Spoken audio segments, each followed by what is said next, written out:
This is a video that I've been talking about the last couple of videos.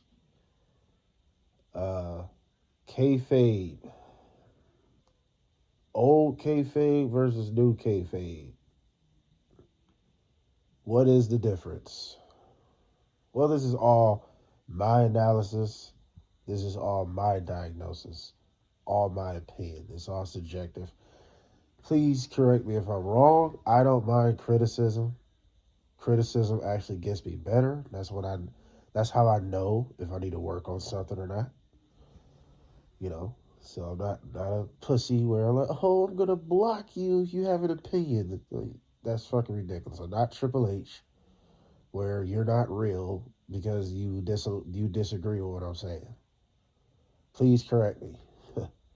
No, I think we all know if you've been watching wrestling 20 plus years or longer, I think you know what the old kayfabe is. I don't think I really have to explain it, but let me explain it for wrestling fans that maybe just started watching 5 years ago, maybe even 10 years ago, because you're kind of in the middle of what the new kayfabe is.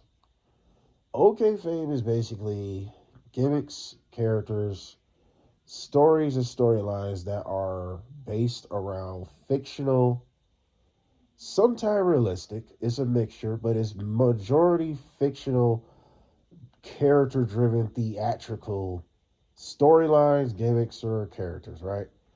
And it's to expand your belief that this is a legit system or whatever's going on right on the show. It's expand your belief. Like the Undertaker was so good, definitely as a kid. He made you really believe he was a dead man. He was demonic. He had all these powers. Nothing hurts him. He seemed invincible, right? And he basically went with kayfabe so many years. You did not catch him in public without being the Undertaker.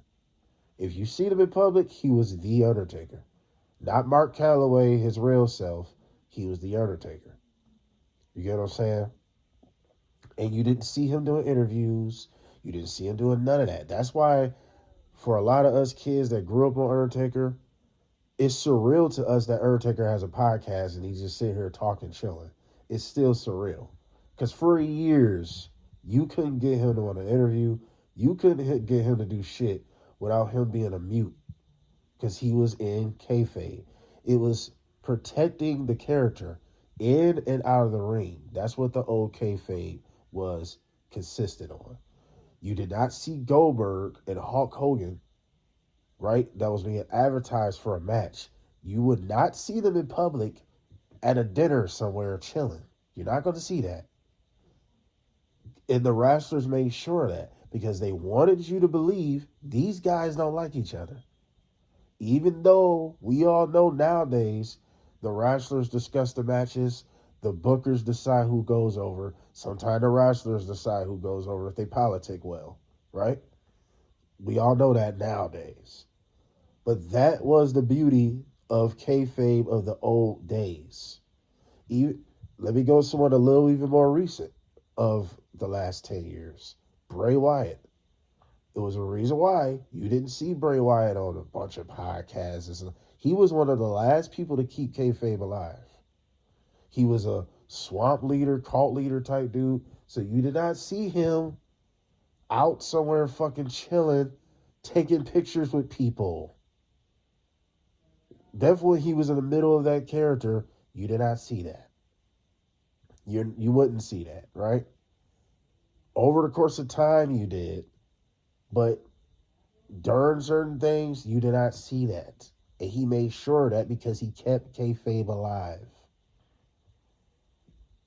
That even goes into the in-ring of old school style of that presentation, where it was based on what your character would do. Okay? Let's take The Miz. The Miz is a snob, schmuck, Hollywood dickhead, right? Full of himself. Coward, right? Let's put Miz versus The Undertaker. The Miz would run and piss his pants against The Undertaker because that's what his character would do. You get what I'm saying? You're not going to see The Miz have a 50-50 match with The Undertaker. The Undertaker's going to pretty much blow Miz out. The only psychological chance Miz have at all against Undertaker is if he snuck attack Undertaker. He cheated against Undertaker. That's the only logical way he has a chance of beating Undertaker. Undertaker's 2 times his size, maybe 3 times his size, much taller, intimidating looking, and his presentation is he's invincible pretty much, right? Unbeatable pretty much. He's the Dragon Slayer. He beats all the giants. So why the fuck would Miz have a chance? That's what's the beauty of those days of that presentation of kayfabe. The psychology. You're not going to see someone. And see, that time it separated and it really differentiated who were stars, who wasn't. You're not going to see 50-50 matches. The only 50-50 matches that was happening at those times, if you was in the same division, in the same playing field. Undertaker is only going to have hard matches with giants, with big stars, Stone Cold, The Rock, Mick Foley, stars that was on his level. You're not going to see Undertaker having a hard fucking time with Masato, not Masato Tanaka, but even with Masato Tanaka, maybe, right? Even though Masato Tanaka and Mike also used to have some fucking bangers, so he might be a little different. But Taka Michinoku, that's what I really meant to say. You're not going to see Taka Michinoku have a slight chance against Undertaker at all. You see what I mean? Yeah, that I mean. So that goes with that style at the time. But it switched up. Something happened. And CM Punk is really the leader, the forefront of the new kayfabe. I use him as that because the pipe bomb changed even the WWE. It was always an indies. It was always an underground wrestling railroad of groundbreaking, innovative moves and promos and shoot promos that's never been heard or never had attention to them. It's people been talking shit, right? Franchise Shane Douglas used to shoot on everybody at ECW, right? But CM Punk, he was the leader of the new school kayfabe, where your personality is more of the gimmick instead of you being a gimmick. Boogeyman is a complete gimmick. CM Punk is literally his persona that's just used as a gimmick. You see the complete difference there? CM Punk can be himself in and out of the ring. It's not weird for CM Punk to take pictures with somebody. That's why today's time of wrestlers, it's not weird for anyone to take pictures with anybody nowadays. Because everyone is pretty much themselves, just a little amplified on television. That's really it. It's drawn away from characters. Characters are still a thing, but your character is just really your personality. Sami Zayn is just really himself. Kevin Owens is just really himself. In case they turn heel, right? When they're heel, then they're themselves, but they're just an amplified asshole. That's really it. But they're still the same person. You get what I'm saying? And some people still keep kayfabe alive, like MJF. When he's a heel outside of the ring too. He's a complete asshole to people. That's the kayfabe of today. And I said it in recent videos before, working the internet is a big part of it because regardless of what Triple H want to tell you, the internet has been a part of wrestling pretty much like the entirety, but internet has not had a voice, never had a mega voice in wrestling, especially WWE, until CM Punk opened the door. Name me a time before that where the internet really mattered. You know, it may have had voices in certain things, but not like CM Punk's era. Nothing like CM Punk's era. When the pipe bomb happened, a wrestling eruption happened. Because look at WWE now. Look at the WWE at that time, the way it changed over the course of time. If it wasn't for CM Punk, we would have never got Sami Zayn's, Kevin Owens, AJ Styles coming in. All these wrestlers that look like average Joes. See, the appearance even changed. The presentations of professional wrestlers, the athleticism is highlighted. That's a part of the new kayfabe as well. Work rate. They're telling all of them are all telling stories with their bodies, with their physicality. But in today's time, you see a lot more 50-50 booking compared to back in the day. They're like AEW is guilty of this more than anybody else, where you're gonna have Will Ospreay have a hard match with fucking or not even a super hard, but like a difficult match with fucking Nick Wayne, right? Which someone like Nick Wayne has not been established on a Will Ospreay level. Back in the day, Will Ospreay would blow him out in like 3 minutes. Why? Because Will Ospreay has been presented. He's had matches with top guys already, and he's being presented as the guy that's on a come up. A lot more than Nick Wayne, was still trying to find himself. Will Ospreay is pretty much going to his peak of his career. That's why back in the day, that match wouldn't last long. But in today's time, Nick Wayne will have a fighting chance because the work rate tells more of the story. The work rate can get you over today. That's part of the new kayfabe. Old school, new school is similarities, but it's differences. Old school has low risk, high reward, meaning you're not going to see that many banger matches. You're not. You might have a decent show. Most of the matches may be good 8 minutes, maybe 5 minutes, depends what it is.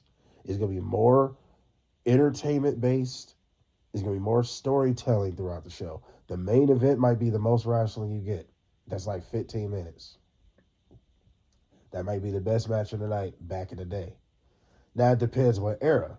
That could be Attitude Era with WCW. Now WCW on a different hand, they had a good opener. They had the Cruiserweights come out there, banger ass match.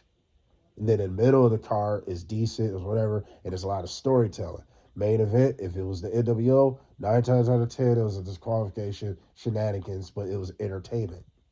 It was to drive the story higher. We might get 1 or 2 main events sometime where we get an actual match and a winner. Say the Attitude Era, you're going to get probably a cool opener, middle card, but during the whole thing, you got Stone Cold, Rock, Mick Foley, whoever else running around telling a story.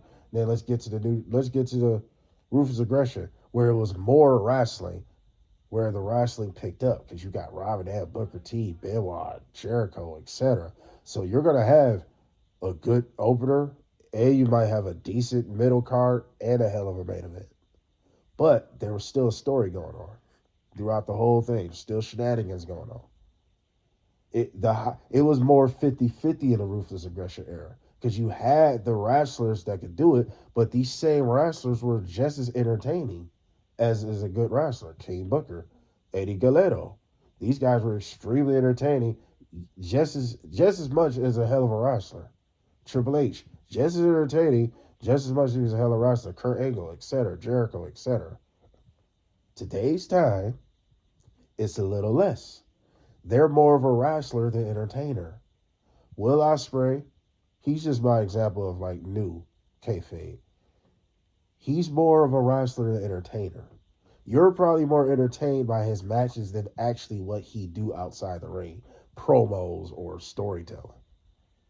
You're more entertained by his matches, and he's one in the same as so many other people today. A lot of people do not tell the story by just their character doing the most work. The most work nowadays is going in the ring, high risk, low reward. Like I said, AEW is really guilty of this, and WWE got this sometime too. You're going out there putting out these really good ass matches, 15, 10-minute matches, with no real big reward at the end of the day. You're not spreading out your 5-star matches. And in an AEW situation, if AEW slowed down the in ring, we would actually complain because they've been feeding us full course bills. So we're used to it. That's AEW's problem. We're used to the 5-star banger matches all the time. It ain't too late to slow it down though. Just for the sake of low risk, high reward. Save it for pay-per-views. You get what I'm saying? But still, this all still goes. This is all kayfabe at the end of the day, okay? All of it's still a work. And even today's time with WWE completely ripping down a curtain, little do y'all know there's another curtain coming up. And it's today's time. We don't know what's a work anymore. That's the kayfabe today. We don't know what's a work anymore. You can push it on Twitter, Instagram, whatever, podcasts. If you notice, everybody's getting an interview. Everybody. Jobbers, top guys, mid-carders, everybody. Like, go check out Chris Van Veet's fucking channel. He's got Otis. He's got all types of people. He interviewed everybody. He's the best wrestling interviewer, period. But WWE back in the day never would have let this many people have these interviews. It was mainly top guys only. Today, everybody's getting an interview because today, everybody's working the internet. And everything is a work, even if it's not a work. That's the idea of the modern day kayfabe. They leaving us still with a disbelief of, I don't know if this is a work or not. Like what The Rock just did. He did Damage Control about WrestleMania 41. But little do you know, The Rock is still working in between. Yes, he's breaking the old kayfabe, but this is the new kayfabe. By basically here, letting everybody in, but you still don't know what's going on. You still don't really know what's going on. You still don't know who's going to be the next top guys they push. You still don't know who's going to win the matches. You still don't know what the next story is. And in today's time, you have no idea when people get on Twitter and rant, which is think about it. We ain't never had this many rants under Vince McMahon. Think about that. Corey Graves, when he ranted about not being on Raw, you think that would have happened under Vince McMahon? And of course, Duddy's punishing Corey Graves. Or are they? Who knows, right? Maybe they're not. Because he's not the only one talking and complaining about his position. Bayley just said she don't feel like she's up the level of Charlotte and Becky. You don't see the work shoot in between all this? Karrion Kross. You don't see the work shoot? Everybody's work shooting today. That's the thing today. That goes with the characters and gimmicks of being more relatable. Today is more relatable. Back in the day, it wasn't relatable. You had a few people that was kind of relatable. Like here or there. Average Joes. CM Punk. That's why he got over. He was the only CM Punk. He was the only guy that looked like him. Wasn't that big of a guy. He wasn't the most muscle bound. He wasn't the most star looking guy like a John Cena or Triple H, methodical looking ass nigga. He looked like a regular dude. Same thing with Daniel Bryan. They looked like that's why they got over. Because they was the only ones of their kind. Now, you have a bunch of average Joe looking guys. So today's time is way more relatable. It's way more relatable. Back in the day, not that many relatable stars. So, to sum this up, I mean, it's all subjective of which kayfabe is good or bad. It's all the same, really. It's all a work. Me personally, I think the old kayfabe was better because it was way more entertaining. It kept everyone in line. It kept everyone with something to do, and it gave everyone an identity. I think one of the cons of the old kayfabe, though, some people can get stuck in that gimmick and never surpass it. Fandango, go, go. You know what I'm saying? So some people become one hit wonders and never get past that gimmick. But that's only if you wasn't good enough. If you was good enough, whatever they repackaged you with, you nailed it. You get what I'm saying? Look at Dolph Ziggler. For years, I did not know Dolph Ziggler was in the Spirit Squad. I mean, for years, I didn't know that. So look at the transition. He was good enough to get out of that. Some people just don't. So that's the con of that. Some people get stuck. Boogeyman, they never can repackage him to do nothing else. He's Boogeyman forever. You get what I'm saying? It's like the Sandman. The Sandman could never do anything else but be the Sandman. Not saying we would want anything else from the Sandman, to be honest, though. Some people don't have to change. But then today's time, though, it's way more relatable. But I think it makes you a lot more interchangeable because there's so many people that are pretty much just the same dude. So it is what it is, man. Share, subscribe, dislike, all the other good shit. What do y'all think of this? I try to break down new kayfabe, old kayfabe, the difference. And hopefully I kind of nailed a lot of points. Please let me know if there's other points to new kayfabe or old kayfabe that I missed. I don't know everything. I'm just going off the limb. I'm not reading the script. Even though I did write down a list, but I put the list up because I was still trying to think of shit. So please let me know if there's anything that you would like to add or elaborate. I'll probably make a part 2 to this because I'm sure there's more you could probably add to kayfabe. But I think I kind of summed up everything I think of kayfabe, new school or old school. So like, share, subscribe, dislike, all of the good shit. We are out.